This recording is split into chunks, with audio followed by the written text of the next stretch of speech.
Welcome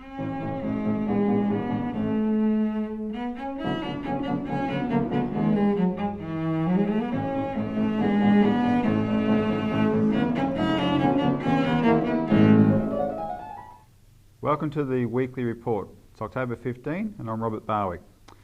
Today we have one item, and that is the plot to depopulate Australia. And this is it. The Murray Darling Basin Authority proposed basin plan. So this weekly report is somewhat of a call to arms. This is an issue which we have to stop. It is not a single issue. It is not a local issue. It's an assault on the nation state of Australia. That's the way all Australian citizens should look at it and mobilise against it accordingly. All right. The plan proposed by the Murray Darling Basin Authority, which has sparked all these protest meetings around the major towns of the basin this week, and there'll be more to come, is a scheme to shut down Australia's food bowl, the Murray Darling Basin, which feeds the Australian population and feeds a good part of the world, on the basis of a fraud, and that fraud is the pseudoscience of environmentalism. This plan is the bastard child of two reports from 1994. The first of those reports was the agreement by the Council of Australian Governments in 1994, and the Council of Australian Governments is the federal government and all the state governments, and it was called the Water Framework Agreement.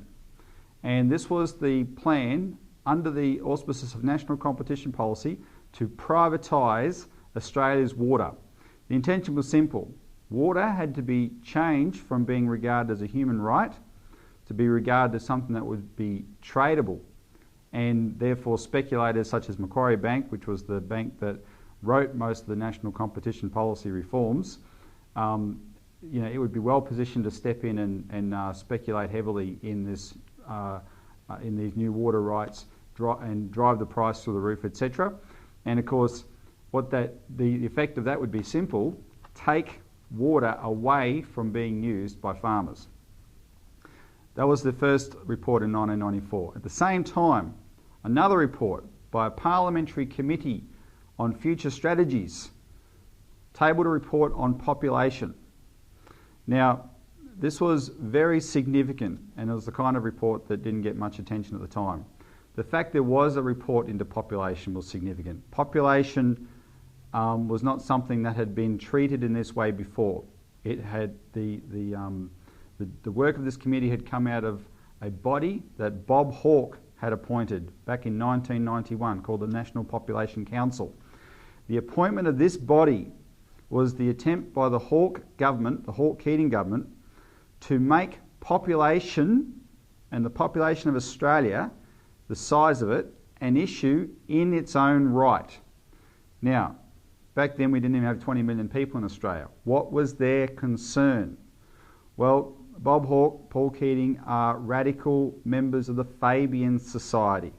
The Fabian Society is the think tank set up in the 1800s in Great Britain, which all its founders were advocates of mass murder. There was a think tank to promote policies among the working class, if you will, in different parts of the empire that the working classes would embrace, but in such a way that they tied them to British imperialism.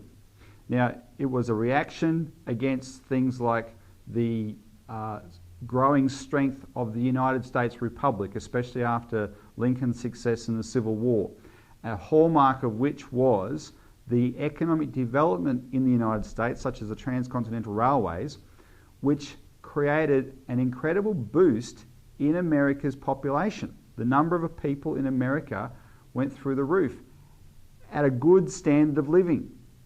Now, the American example flew in the face of everything that the British and the East India Company and liars like Thomas Malthus had pushed, which is that population is a threat to living standards and therefore should be culled. So the American Republic contradicted all that. And what the British imperialists were afraid of is that this American model would be picked up and copied around the world by many other nations as it was. And they didn't want to lose colonial possessions like Australia, especially a country such as Australia with its richness in raw materials, etc., that the British found necessary for their empire. So how do you keep the working classes dumbed down? Well, you've got to fill their heads with myths, and this is the role of an outfit like the Fabian Society. And the Fabian Society founders, such as George Bernard Shaw, H.G. Wells, Sidney Webb, etc., are on record as saying some of the most blood-curdling statements advocating mass murder you're ever likely to hear. You'll see references, I won't go through them now, you'll see references to these statements in our literature and on our website. I'll just highlight one. It was George Bernard Shaw who promoted the use of a lethal chamber to exterminate people who are no longer able to look after themselves. Right, the great founder of the Fabian Society. So this is the intellectual tradition that Bob Hawke and Paul Keating came out of, and so all of a sudden here's Australia, with a reputation around the world as having a tiny population, one of the smallest population densities on the planet. All of a sudden our government is making population an issue. So they set up this national population council, and then in 1994 this parliamentary committee did its report.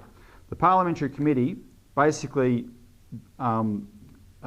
decreed two things. One, that there should be a ministry at a cabinet level for population, which is what we got this year under Rudd and then Gillard. Tony Burke is now that job.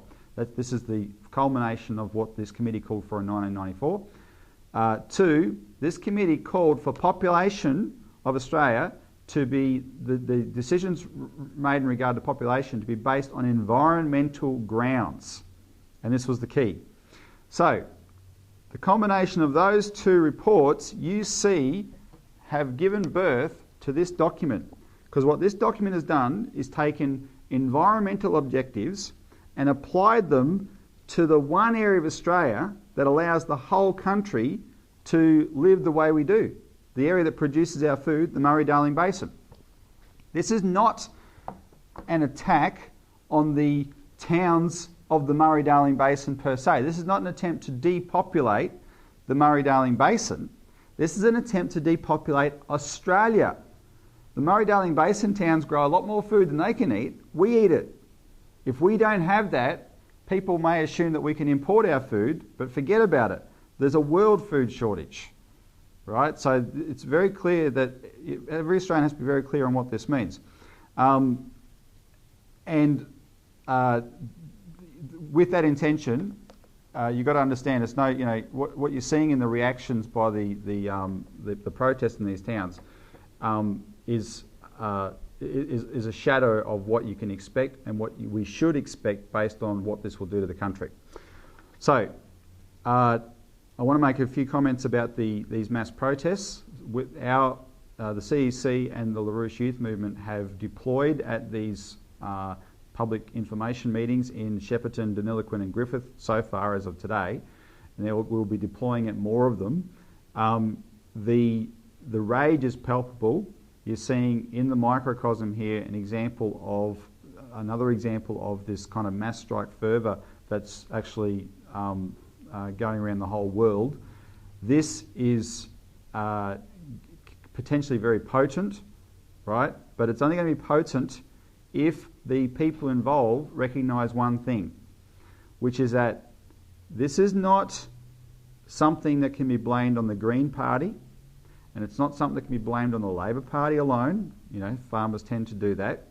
This is something that all the major parties are responsible for, including the Liberal Party, National Party coalition that was in power for over 10 years, under which things like the Water Act, from which this authority was set up, it was under the Howard coalition government that act was passed. So don't just think that this is a partisan thing. They're all doing it. They're all agents of the Crown in this assault on the nation state of Australia. And it's only by understanding that and realising, therefore, that if we're going to save the Murray-Darling, that we've got to change the whole system that's destroying the whole of Australia, will people be successful? There is a solution to all of this, and I just want to conclude on this point. The reason we call environmentalism a pseudoscience is because it's not a science at all. We're actually flattering it by using the term pseudo-science, I suppose. It's not a science at all. Everything to do with environmentalism was cooked up out of this intention to depopulate the earth, commit mass murder among the world population, reduce the world's population down to from 7 billion people down to about 2 billion people. So they therefore look, at scientific questions, but with that goal in mind. So that's not science. So a truly scientific approach for the Murray-Darling Basin would be to say, okay, how does the basin function and what can be done to improve it? So from that standpoint, as I said last week, and the CEC has put out more material, and we will put out even more, and stand by for that. We've got some great animations. We have started preparing material that can be distributed on ideas such as the Clarence River scheme, which, as developed by our late Professor Lance Endersby, a dear friend of the CEC while he was still alive, and another of Lance's ideas, which is the fast freight Melbourne to Darwin railway line. Now, those two projects together would transform and revolutionise the Murray-Darling Basin. How? Well, first of all, probably right now the Murray-Darling Basin doesn't need more water. There's a lot of water in it. That's why it's flowing. That's why the Murray is flowing out to sea, which is not a very common event. When the Murray does, there are times though during severe droughts, such as we've just come through, when the Murray could have used a lot more water, and that's where the Clarence River scheme would be able to divert water from a place that's never lacking, the Clarence River catchment, over the Great Dividing Range into the headwaters that eventually flow into the Darling River. Our political enemies have had a preemptive strike to try and suppress that idea that there are people in the towns of Grafton, etc., and Lismore that are being whipped up to say already hands off our water. Well, we're talking mainly flood water, so they should calm down and think about the national interest. But what that water would do is provide great relief in a time of drought when it's needed. And you're talking about close to 2,000 gigalitres, which is about 1/6 of what the total capacity of the Murray-Darling is at the moment. So that would be great. However, Lance's idea of the fast freight railway line I think bears mentioning, because one of the points he made when he developed this idea is that this railway line would cut through the guts of the Murray-Darling Basin and it would be able to transport goods from Melbourne to Darwin in 24 hours. And it would go through towns such as Dubbo, Goondiwindi, etc. The crops in the Murray-Darling Basin in many places, such as crops like rice and cotton that are notorious, those crops are called tyranny of distance crops. You have to grow those kind of crops because it takes a long time to get them to market, and any other kind of crop would perish. If you have this kind of railway infrastructure, you conquer the tyranny of distance, and it gives you options of the kind of crops you can grow. And you would then be able to look at much higher value crops such as horticultural crops, vegetables, etc. And with the growing of those types of crops, you would also be able to look at capital investments in even better improvements in the water infrastructure to make the use of the water in the Murray-Darling Basin even more efficient.